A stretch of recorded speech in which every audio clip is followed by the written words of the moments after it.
Hello po, magandang hapon. Bale, ito na po yung update sa unit ni sir. So, nalagyan na po siya ng roofing. Ayan po. So, bali, kinapos po pala yung aming PVC rig type dito.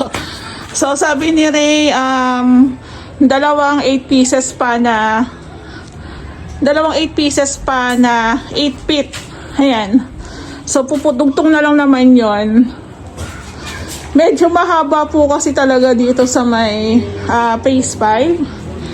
So, ayan sir, pasensya na po kung hindi pa namin na ituloy. Bali, ang kulang na lang po namin dito is yung gate. Yung gate ni sir, tsaka yung harang po sa tagiliran, tsaka dito po. Tapos ito, yung mga gagamitin nating mga bakal. Ayan. So, andito rin po yung ibang mga kahoy. Nakalak po, nakalak. Tulad po nung nasabi ko, ito po is ipapaayos ko rin po ito.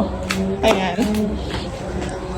So, ito po, meron din tong spandrel ceiling. So, abangan natin. Absent lang po kasi yung aking absent po kasi si Kuya Toto. So, ayan, may importante lang siyang inaasikaso. Kaya, yun, medyo kulang kami sa tao. Ikot-ikot lang po. So, ito po is, meron din po siyang inside gutter. Ayan. So, ayan po yung kanyang alulod. Ayan, yung abang ng alulod. So, dito na po yung baba niyan.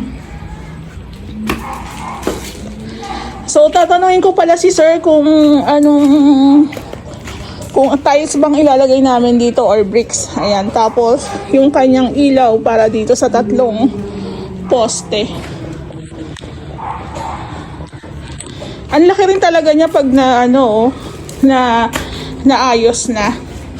So, ito lang kay sir is bird type. Okay na po yun sa back extension. Ito na lang po. Yung pinakaharang, tsaka yung gate. Ayan, tapos yung ceiling. Ayan. So, sir, pasensya na may konting delay. Mag-PM po ako sa inyo. Pasensya na po. Ayan. So, ito si sir, sabi naman niya sa akin is okay lang. Hindi naman daw sila nagbabadali. So, itong unit ni sir, katulad po dun sa isang project ko dito sa phase 5. Bali, 3 poste nito eh. Isa doon, isa sa gitna, tsaka isa dito. Ayan. So, 3 yan. 3 yan para medyo matibay-tibay yung pader natin. Ayan po. So, bali, dinaanan ko lang. Minsan kasi hindi ako nakakadaan. Pasensya na, sir. Ngayon lang ako makakabawi. So, bali, ito po is o-orderan ko po siya ng PVC roof. 2. Kulang pa ng 2. Ayan po. So, bali, yung gawa po namin kay sir is ikot-ikot lang po. Then, ayan nga po, since nabili na po namin si sir ng brickstone or deco stone na napili niya po sa all home. So, ayan na po, ini-install na po ng ating tile setter. So, bali, 3 box po yan. 3 box na ang isang box po is nasa 1K plus po ang isang box. Ayan. So, saktong-sakto lang po yung 3 box para po dito sa may front extension ni sir. So, yung pinaka-design po natin, deco stone, is dito lang po sa may pinakaharap. Hindi na po namin pinapaikutan yung buong poste kasi masyado na siyang magastos. Ayan po. So, ang ginagamit po ni Kuya Joan dyan is tile adhesive lang po, yung puro. Ayan. Then, doon naman po is ginagawa na po yung ating gate. Yan. May bago tayong kasama. May bago tayong welder. So, kami naman po dito sa Ray House Makeover, pa konti-konti po kami nag-a-add. Lalo na kung taga rito lang po sa Lumina, mas pabor po sa amin. Ayan. So, ganyan lang po yung pag-i-install ng deco stone. So, ito po is bibilihan pa po natin to ng sealer o pampakintab para mas lumabas yung kanyang pagka-wet look. So, itong unit po ni sir na back and front extension, malapit na po itong matapos. Bird type finish lang po to kay sir kasi yun nga, budget lang din. So, unti-untiin po ni sir yung pagpapagawa dito. So, sa amin naman, as long as taga dito lang po sa Lumina Tansa, carry lang po yon. Kumukuha naman po kami ng pakonti-konting gawa. Ayan. So, ito na po yung ating para sa harap na grills. Ayan, dito po. So, ito na nga po, natapos na yung pag-i-install ng deco stone. Ayan. Naglagay din po kami ng moldura sa pinaka taas po ng poste para may dagdag din po siyang design. Ayan po. So, i-ask ko na lang po si sir sa pinaka final paint niya para dito po sa ating gate. Ayan po yung ating gate. Pedestrian gate lang po siya. Ayan. According kay sir is ganyan lang po yung kanyang gate. Maliit lang. Then, ito po yung grills. Ikakabit na lang po yan.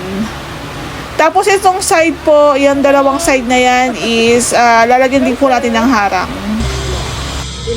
Hello po, magandang hapon. Update po tayo dito pa sa isang project namin sa Phase 5. Bali, ang project ko po sa Phase 5 is dalawa. Ayan. So, na-install na po namin yung sa gate ni sir. Ayan po. So, isi-share ko lang po sa inyo na eto, na-install na namin yung gate ni sir. Parang pedestrian lang to, pang single lang, maliit lang. Motor lang talaga ang kasya dito. Ayan. So, bali sa amin po ganito yung pag-i-install ng gate. Kaya nga po sabi ko sa vlog is hindi pa kami nalalaglagan ng gate. Gawa ng ganito po yung sa amin. Sobrang solid nung pinakabakal na to. Pinagdikit. Tapos, yung pinakabakal po dito sa poste. Ayan. Ayan po. Diyan po siya naka-welding. So, kahit siguro lambitinan mo to, is hindi siya babagsak.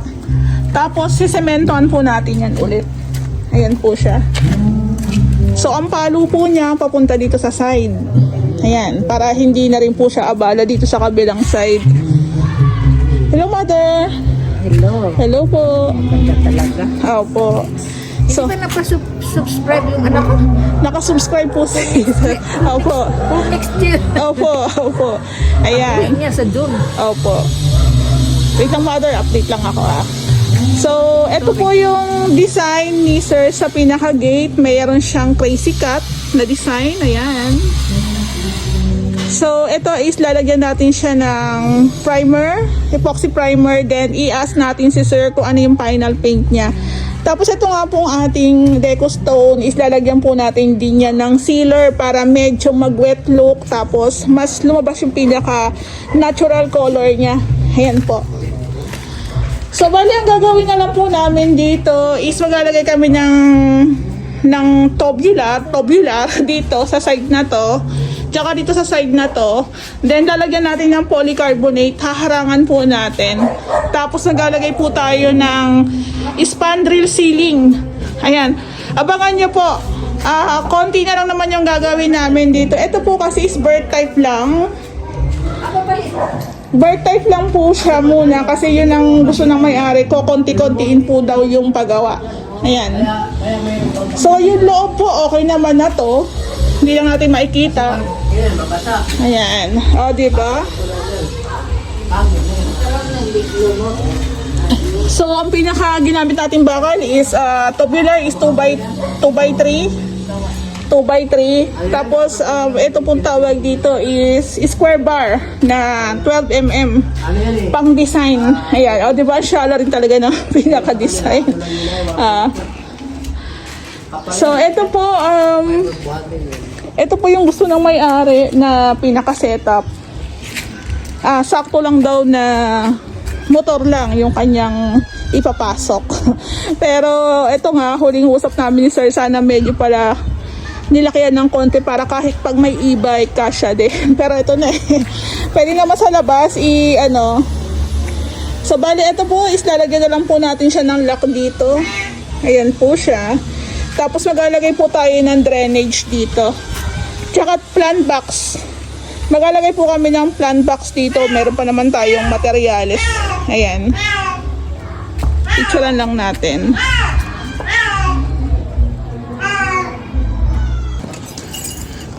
Hello po, magandang hapon. Update po tayo dito sa project namin sa Phase 5 naman. Ayan. So, bali, Natapos na rin po namin yung paglalagay ng mga grills dito sa side. At saka sa kabilang side din po. Sakto lang yung tubular. Sakto lang. May sobra nasa loob. Tatlo daw, ito pwede harangan dito. Oo. Kasi pinaputol pa rin yung sakto. Oo. So, ito na nga po yung update namin. Halos nabubuo na namin yung front extension. Bird type lang po itong kay Sir. Ito pong mga deco stone, lalagyan po natin yan ng sealer para kumintab. At the same time, hindi rin po siya magkaroon ng mga alikabok o lumot. Ayan. Kung umulan man, dudulas lang. Kasi nga, meron tayong sealer na ilalagay dyan. Meron na rin po siyang primer. So, i-ask ko na lang po si Sir ng final paint na gagamitan namin. Mas maganda dalawang kulay, di ba? O kaya tatlo. So, malit lang po yung kanyang gate. Parang pedestrian gate lang to. Pero kasya po yung motor dito. Ang wala na lang po dito is yung pinakalock niya. Dito, yung parang sa trangkahan. Tapos, yun nga, yung pag-i-install po namin ng gate, ang ginagamit po namin na hinges is Uno. So, may mga nagko-comment na bakit daw hinges ang gamit. So, sabi ko nga sa inyo, kanya-kanya tayo ng gawa, kanya-kanya tayo ng diskarte. Ito yung diskarte namin eh. So, ito po, nilalagyan po nila ng bakal. Tapos, kinokonek po dito sa